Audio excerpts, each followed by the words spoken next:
Welcome to Global Feed. Please subscribe and hit the bell icon for more breaking updates. The year 2025 marks a turning point in North American trade, a year that will be remembered for its seismic shifts in economic alliances. The once stable economic partnership between Canada and the United States has fractured, exposing vulnerabilities long ignored. This fracture has sent ripples through boardrooms and border crossings alike, shaking the very foundation of what was once considered an unbreakable bond. For decades, Canada supplied raw materials to fuel American industry, a relationship built on open borders and mutual trust. This symbiotic relationship ensured that both nations thrived, with resources flowing freely across the border, supporting industries and economies on both sides. But the rise of nationalist economics in the mid-2020s shattered this foundation. Nationalist sentiments have fueled policies that prioritize domestic interests over international cooperation, leading to a series of protectionist measures. Washington's aggressive new tariffs have upended the old order, sending shockwaves through both nations and global markets. These tariffs have not only strained the economic ties but have also led to a significant downturn in stock markets, affecting investors and businesses globally. Unlike past disputes, this conflict targets the critical minerals essential for modern technology and energy. These minerals are the backbone of the tech industry, and their restricted flow has far-reaching implications for innovation and development.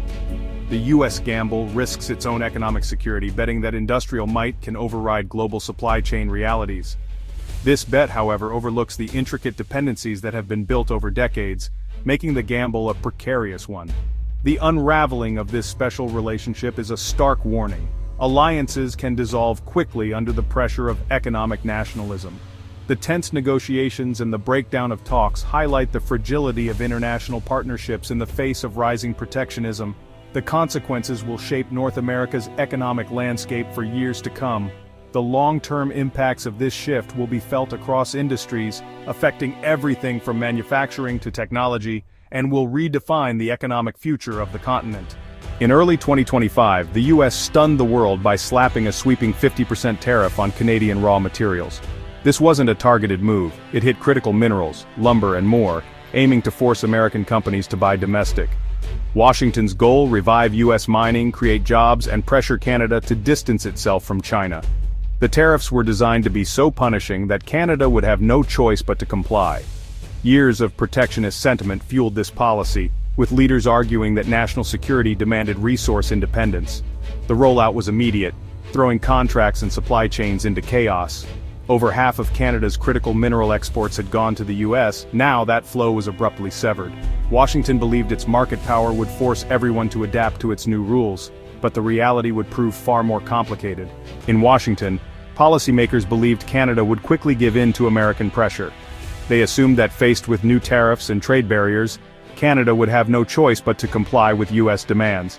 Instead, U.S. leaders expected a surge in domestic industry, with American factories roaring back to life and jobs returning home. But this vision never materialized. The reality was far more complicated. The U.S. had underestimated just how interconnected and globalized modern supply chains had become, and how dependent American manufacturers were on Canadian resources and components. Ramping up domestic mining and production wasn't something that could happen overnight. It required years of planning, investment, and regulatory approval. New mines, especially those for critical minerals, can take a decade or more to become fully operational, so the U.S. simply couldn't replace Canadian imports with the flip of a switch, no matter how urgent the need. Instead of a manufacturing renaissance, American companies found themselves scrambling for materials, facing shortages, and watching costs skyrocket as supply chains broke down. The tariffs, intended to protect U.S. manufacturers, ended up hurting them instead, making American goods more expensive and less competitive in global markets, leading to lost sales and declining exports. Meanwhile, many Canadian resources were already committed to long-term contracts, especially with fast-growing economies like China, leaving little flexibility for the U.S. to redirect supplies. The U.S. couldn't simply order these materials to be sent south. International agreements and market realities stood in the way.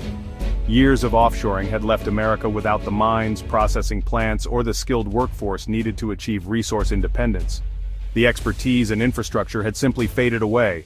The tariffs, meant to project strength and self-reliance, instead exposed a deep vulnerability at the heart of the American economy. The US not only alienated its closest ally and trading partner, but also triggered economic disruption at home, without achieving any of its intended goals. In the end, the great gamble had failed, leaving the US to reckon with the consequences of its miscalculation. Canada didn't buckle under US pressure, it pivoted. The tariffs accelerated Canada's push to diversify trade, reducing its reliance on the American market. The European Union emerged as a key partner, eager for stable sources of critical minerals. Canadian provinces fast-tracked mining projects aimed at Europe, while Ottawa boosted incentives for domestic processing and manufacturing. The goal: move up the value chain and ensure Canadian industries have first access to homegrown resources. This shift is complex and long-term, requiring new infrastructure and investment. The tariffs forced Canada to confront its dependencies and chart a more independent course. Canada is now actively shaping its future in the new global resource order. As Canada and the US clashed, China quietly tightened its hold on Canadian resources. Chinese firms had already invested heavily in Canadian mining, securing stakes in key operations. By 2024, China was the largest foreign investor in Canadian mining, controlling output from major lithium and rare earth mines. Much of this output is contractually bound for China, leaving Canada unable to redirect resources even if it wanted to. China's dominance extends to processing, controlling over 90% of global rare earth technology. Even with new mines, Western nations remain dependent on China for refining. The US tariffs, intended to weaken China's influence, actually strengthened it by pushing Canadian output further east. With the American market closed, Chinese-owned Canadian resources flowed even more to Beijing. Washington's actions tightened rather than loosened China's grip. The Canada-US trade dispute is just one chapter in a much larger global scramble for critical minerals, a race that is reshaping international relations and economic priorities.